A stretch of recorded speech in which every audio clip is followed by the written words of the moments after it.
Olá, voltamos com o programa A Notícia de Frente. Vamos continuar falando ainda sobre a operação Fake News e também tem um outro desdobramento aqui, algo que chama muita atenção e eu vou até pedir aqui para que nosso colega dessa bancada, Kleber Lima, possa explicar por que Kleber passou a madrugada atualizando essa informação, que inclusive é destaque aqui no site Hipernotícias, porque um motorista do prefeito da capital, Emanuel Pinheiro, ele foi sequestrado. É isso mesmo, Kleber? Ele aqui no Duque de Caxias, aqui na região central de Cuiabá, ele parou numa conveniência, né? Estava com a caminhonete que ele atende o prefeito.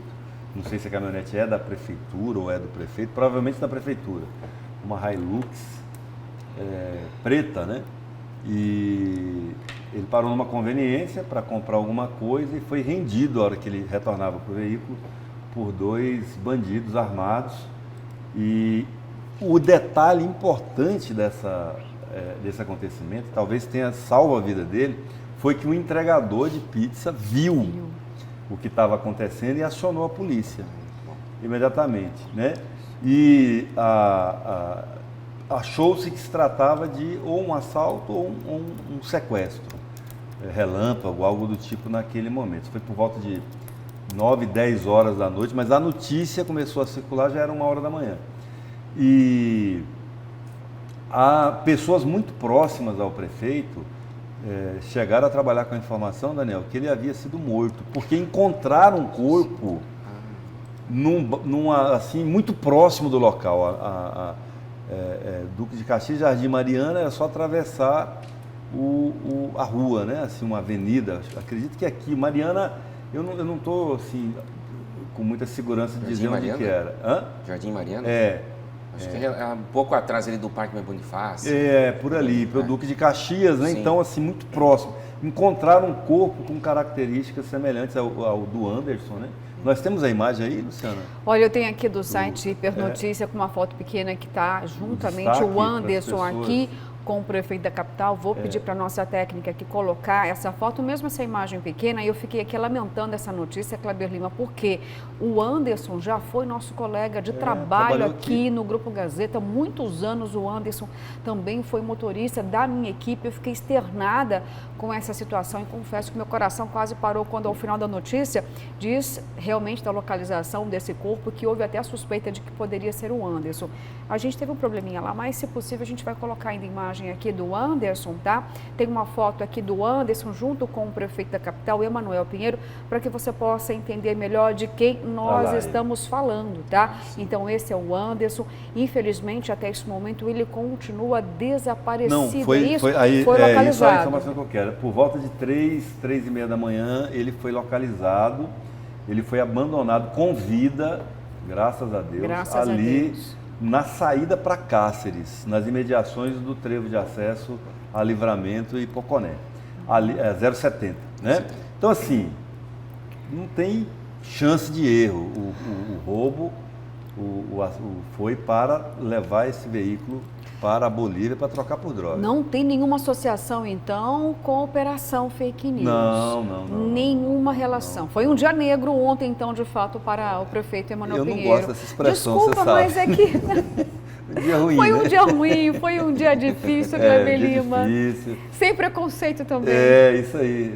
A gente é assim mesmo, a gente tem que ir se esforçando para poder romper alguns maus costumes que a gente tem, né? Um dia de maré. Mas foi assim, tudo indica que foi uma ação criminosa, não nada a ver com a Operação Fake News, tem a ver mesmo aí com algum comando que foi dado de dentro dos presídios para fazer dinheiro rápido. E uma das formas que o tráfico tem de fazer dinheiro rápido é furtar veículo, roubar veículo aqui, de algumas marcas em particular. A caminhonete da Toyota, então, isso é batata, é pedir para ser roubado e levar para a Bolívia, lá troca por droga, que volta para cá e faz o dinheiro que o crime organizado precisa. Eu já chamo a atenção sobre isso, Kleber, só te interrompendo. Felizmente, nos últimos anos, agora, recentemente, esse tipo de crime de sequestro relâmpago, né, diminuiu bastante aqui em Cuiabá, aqui em Mato Grosso, acho que até no país. Coisa de uns 10 anos atrás, isso era muito mais comum, né? Parece que o crime organizado tem adotado outras táticas, né? para abordar essas pessoas e levar essas caminhonetes, principalmente para a fronteira. Chama a atenção um pouco em relação a isso, né? Quando você ouve sobre rapto, sequestro, até um pouco tempo atrás, coisa de uma década atrás, era um pouquinho mais comum isso acontecer aqui em Cuiabá. Infelizmente aconteceu com o Anderson, mas o importante é que ele está com vida, ele está bem.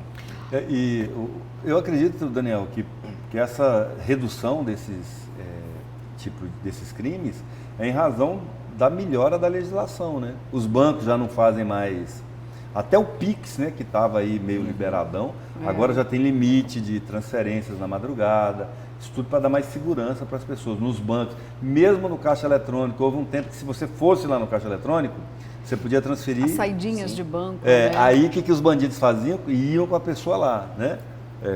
Agora hoje, isso, com a melhora da legislação, deu uma freada nisso. Isso também, porque teve uma pessoa da minha família que foi vítima disso, né? E também, questão de uns 10 anos atrás, ter que ficar no mato com um revólver na cabeça, enquanto um outro bandido ia lá e tentava sacar o dinheiro. E, assim, muitas vezes o desfecho era muito ruim, né? Essas pessoas que não conseguiam sacar o dinheiro desejado na madrugada acabavam executando a vítima, né? Isso aconteceu bastante em Cuiabá. Tem uma pessoa da minha família também foi vítima. Infelizmente não está acontecendo muito mais aqui em Mato Grosso. Tomara que não aconteça, não se repita. Gente, olha só, ainda falando de fake news, teve uma derrota ontem. Augusto Aras, ele tentou frear as investigações no STF em relação ao fake news do presidente da República, Jair Bolsonaro, sobre aquela live do presidente em que ele associa a vacinação da Covid, colocando as pessoas a ficarem mais suscetíveis à contaminação da AIDS. Daniel Augusto Aras tentou, procurador-geral, mas não teve jeito não, viu? O ministro Alexandre de Moraes vai dar continuidade nesse inquérito e disse mais, colocou até prazo aí para que Aras pudesse entregar toda a materialidade, todos os detalhes da live em que o presidente faz essa manifestação, essa associação da vacina contra a Covid com a AIDS. E aí eu te pergunto, né, de que forma isso pode respingar até nas eleições do ano que vem, Daniel? Augusto Aras, como chefe do Ministério Público Federal, deveria ter uma postura mais independente, né, do Executivo. E não é isso que tem acontecido. A atuação dele muitas vezes se confunde com o de AGU. Ele ali parece que ele está defendendo o governo federal o tempo todo, né? E eu não me inteirei sobre a argumentação dele em relação à live do presidente, mas esse tipo de declaração do presidente associando a vacina com a questão do HIV é muito irresponsável, né? E não poderia ficar ou ser vista apenas como um deslize, mais uma verborragia aí por parte do Jair Bolsonaro, porque ele é o nosso presidente, né? Ele é uma pessoa que é o nosso maior, o mandatário maior aqui do país. E qualquer declaração que ele dê tem e deve ter impacto realmente. E nós, no meio de uma pandemia, em que muita gente, aí tem milhares de pessoas que não querem se vacinar, esse tipo de declaração reforça muito mais essa narrativa e cria, né, essa ideia de que a vacina faz mal, a vacina mata, a vacina pode estimular a questão do HIV. Não existe estudo nenhum em relação a isso, né? Ele não voltou atrás, o presidente não voltou atrás da declaração, mas a declaração de um chefe do executivo, né, tem suas consequências graves, né? Inclusive em relação à rede pública, à segurança sanitária da população. Então, o STF mandou prosseguir com a investigação e o governo federal vai ter que se explicar em relação a isso. Eu acho que o ideal aí seria que, para que também não tenha uma punição criminal, que ele tentasse se retratar, né? E explicasse um pouco melhor o que ele quis dizer com isso. Kleber Lima, a situação pode ficar difícil ou não? Você acredita que vai respingar nas eleições? E vou até lembrar aqui que essa decisão, então, do ministro Alexandre de Moraes, do STF, inclusive aconteceu ontem já essa manifestação e também tem já pesquisa eleitoral divulgada ontem, mostra uma separação ainda maior do primeiro colocado nas pesquisas e entre o segundo colocado nós vimos aí o presidente declinar, né? Começou até o mês passado com 28%, hoje caiu com 21%, e você acredita que isso possa ter uma resposta também? As fake news, eu acredito que não, elas propriamente não tiram muito densidade política do presidente, porque ele é isso, né? Ele é a própria representação, encarnação da fake news, né? Desde sempre, não é de agora. Ele sempre chamou a atenção da mídia, mesmo antes de ser presidente, quando era deputado, exatamente pelas posturas mais radicais, mais absurdas, né? Assim, inacreditáveis, né? Fez escola até no Brasil. Hoje nós temos aqui, inclusive ontem teve uma situação aí do deputado Nelson Barbudo, lá na Câmara, numa reunião da Comissão do Meio Ambiente, que chegou a comparar liberação de caça a javali com aborto de seres humanos, coisas assim. Então, isso é uma maneira de chamar atenção, né? Eles fazem isso de caso pensado. Foi extremamente grosseiro, deselegante com as colegas deputadas que estavam lá debatendo e contra, né, a postura dele, enfim. Então, isso não tira muito do público mais fiel do presidente Jair Bolsonaro. Agora, eu imagino que para aquele eleitor mais neutro, que acreditou nas intenções do presidente, sobretudo de combate à corrupção, de moralização, né, de enterrar a velha política, o que era em si uma contradição, porque ele é o retrato da velha política também. 30 anos de Congresso Nacional, a família toda exercendo mandato eletivo ou vivendo desses mandatos, então não tem nada mais velho que isso também, mas enfim, conseguiu se apresentar naquele momento como uma alternativa para essa velha política. Muita gente acreditou. Essas pessoas é que estão desembarcando, eu acredito, Daniel. Essas pessoas é que estão, por exemplo, desembarcando do bolsonarismo e embarcando no morismo agora, né? Morismo que fala? Humorismo? É um neologismo. Os humoristas. Humoristas, Kleber. Humoristas, né? É o que eu falo, é o perigo, né? Você colocar um HU antes, então fica perigoso. Mas são as pessoas que estão desembarcando, né?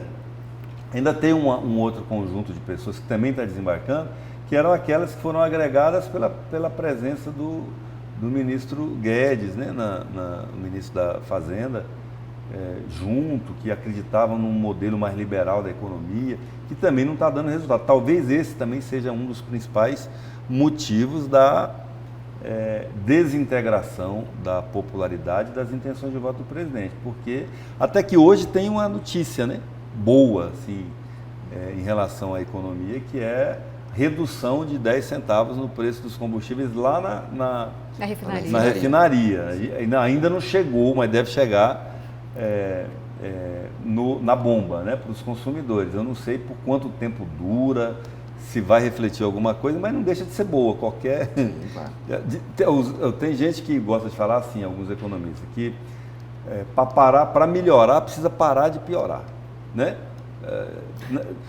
No paciente é assim. Estabilizar, não é assim. Primeiro precisa estabilizar. Né? Para de piorar primeiro, porque aí, se não parar de piorar, não tem como começar a melhorar. Então, para de piorar, estabiliza, aí a gente começa a pensar na melhora. Mas não é suficiente. Por isso que as pesquisas, todas as pesquisas, não adianta, as pessoas tendem a falar mal daquela pesquisa, mas você vai ter que falar mal de todas as pesquisas, porque todas mostram, em maior ou menor grau, a desintegração da popularidade do presidente, e isso reflete nas intenções de voto. Eu digo sempre o seguinte: para um candidato à reeleição, mais importante do que a intenção de voto, mais importante, Luciana, é a avaliação administrativa, a aprovação, porque ele só vai pescar votos na lagoa dos que aprovam.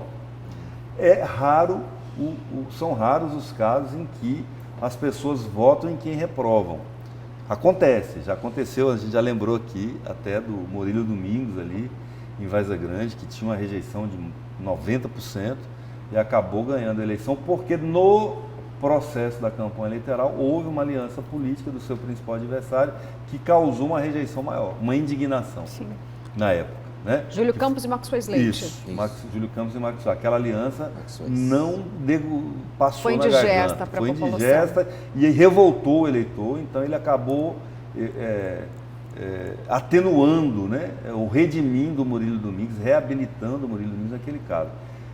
A gente não vê um cenário desse hoje aí no nacional para reabilitar essas mazelas que o presidente da República tem Falando sobre estratégia eleitoral, fica a reflexão aí para o grupo político do presidente, se vale a pena continuar insistindo na questão aí dessas declarações ou de fake news, para reforçar a fidelidade desses 21, 23, 25%, 21, 20%, ou bolha, né? Uma bolha, ou uma mudança de postura do presidente para que consiga, como diz o Kleber, pescar na lagoa também ali de onde o Moro está tentando, né?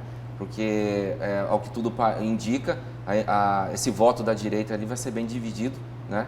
Fica a reflexão para os estrategistas aí da campanha eleitoral do presidente, se vale a pena continuar reforçando mais o pessoal mais fiel a ele, ou se o presidente muda um pouco, altera um pouco a postura e tenta migrar para esse voto da direita, esse discurso do anticorrupção, né? Que o Moro está surfando muito bem. Se apropriou, surfando muito bem nessa seara aí, e que isso pode impactar bastante no pacote aí, nos votos que iriam para o Jair Bolsonaro. Olha, Daniel, eu iria um pouquinho mais, não falaria apenas da mudança de postura do presidente Jair Bolsonaro como sendo um instrumento eficaz aí para que ele possa diminuir a rejeição dele, tá? Eu diria, ou a queda de popularidade, vou assim chamar, porque nesse momento não se trata apenas de uma postura, mas também de medidas efetivas para salvar a economia, porque o que está pesando também é a ausência de medidas econômicas que possam surtir resultado no bolso do brasileiro, ampliar a segurança para investimentos aqui no Brasil. Os recursos estão indo embora e isso preocupa a nação. Então, eu não sei se a gente pode ter essa resposta. O Brasil espera, eu torço para o nosso país. É claro que eu quero uma medida emergencial para que a gente possa respirar mais aliviado, mas é possível esperar? O Kleber acabou de falar aqui, por exemplo, sobre a redução dos combustíveis. Nós sabemos o quanto isso pesa no bolso de todo o setor produtivo e também o seu aí, que é servidor público ou mesmo empregado, tá? Que trabalha no setor privado. O combustível acaba encarecendo tudo. E vamos lembrar aqui que faz exatamente 10 dias que o presidente Jair Bolsonaro anunciou que a Petrobras iria reduzir o preço dos combustíveis. Apenas pelo fato do presidente declarar isso, o que foi que aconteceu? A gente congelou nesse preço alto nesses 10 dias, porque houve uma crise. Porque como assim o presidente vem e diz que ele não tem controle sobre a Petrobras e ele é o primeiro a anunciar que vai ter uma redução e a Petrobras fez o quê? Freou. Não trouxe essa redução, agora esfriou um pouquinho, alongou aí esse prazo, 10 dias depois, e a gente pode, talvez, quem sabe, se Deus quiser ter uma redução, sabe de quanto? 10 centavos no preço do litro, porque a redução, Kleber, na refinaria é de apenas 3%.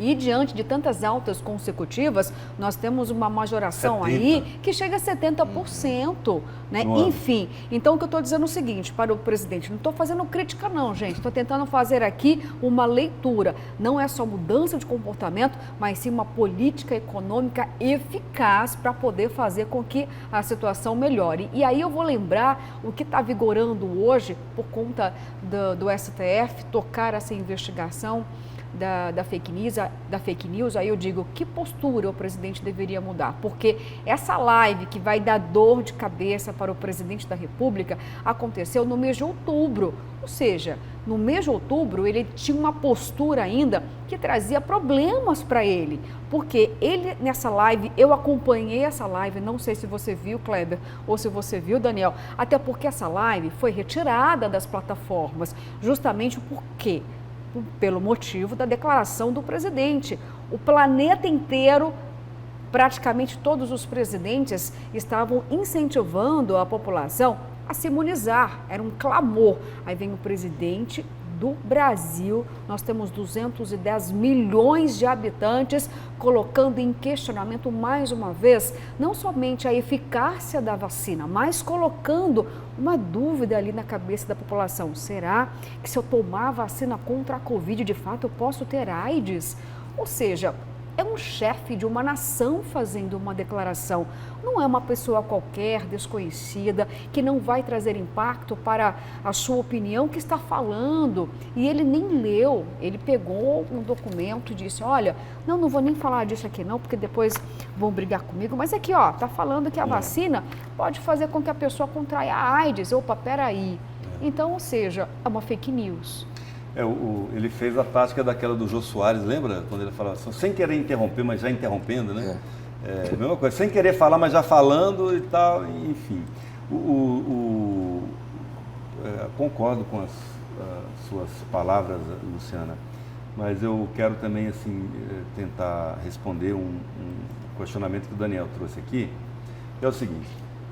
O que aconteceria se o presidente mudasse a estratégia, em vez de ficar enfatizando ou protegendo esses 20, 21% que ele tem, que é alimentando essa bolha de ultra-radicais, né, que esse é o bolsonarista mais fiel, se ele pegasse um caminho mais ponderado, mais para o centro, para tentar pegar o eleitor menos radical? Ele tem um risco de fazer isso, de perder parte dos radicais. Você lembra do que aconteceu no dia 8 de setembro? Que era o dia da... eu não sei se eu chamo de revolução, de revolta... Você está falando da carta? Dos caminhoneiros, que iam parar o Brasil. Aqui, inclusive, em Cuiabá. Aqui teve, inclusive, agressão contra jornalista aqui em Lucas do Rio Verde, né? O Zé Trovão foragido... E muita gente acreditando que a gente estava em golpe, em processo de golpe de Estado, né? No dia 7 à noite, quando o ministro da Infraestrutura, Tarcísio,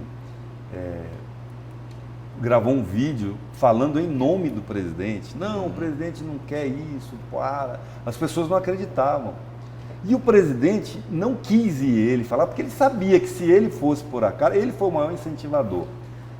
É aquele negócio, pula, a pessoa pula, bate com a... Tem pedra, né? Pode pular que não tem pedra, pula pra cá, aí a pessoa pula e dá com a cara na rocha, e aí ele sai de fininho, não é comigo. Foi o que ele tentou fazer aquele dia. Porque ele sabia que se ele fosse, não pula mais, mas eu já pulei, presidente. Eu já estou no ar, eu não tenho asa. Né? Já estou em queda livre, e se o senhor falou para mim que não tinha pedra, e agora?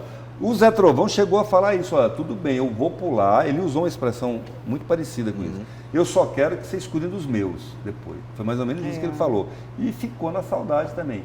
Então, esse caminho que ele escolheu dos ultra-radicais é um caminho muito perigoso, porque ele não tem saída de emergência. E os caminhoneiros que estavam aqui, inclusive ali na Imigrantes, né? Eles disseram para os nossos repórteres que estavam dispostos mesmo a ficar lá até que o STF fosse fechado.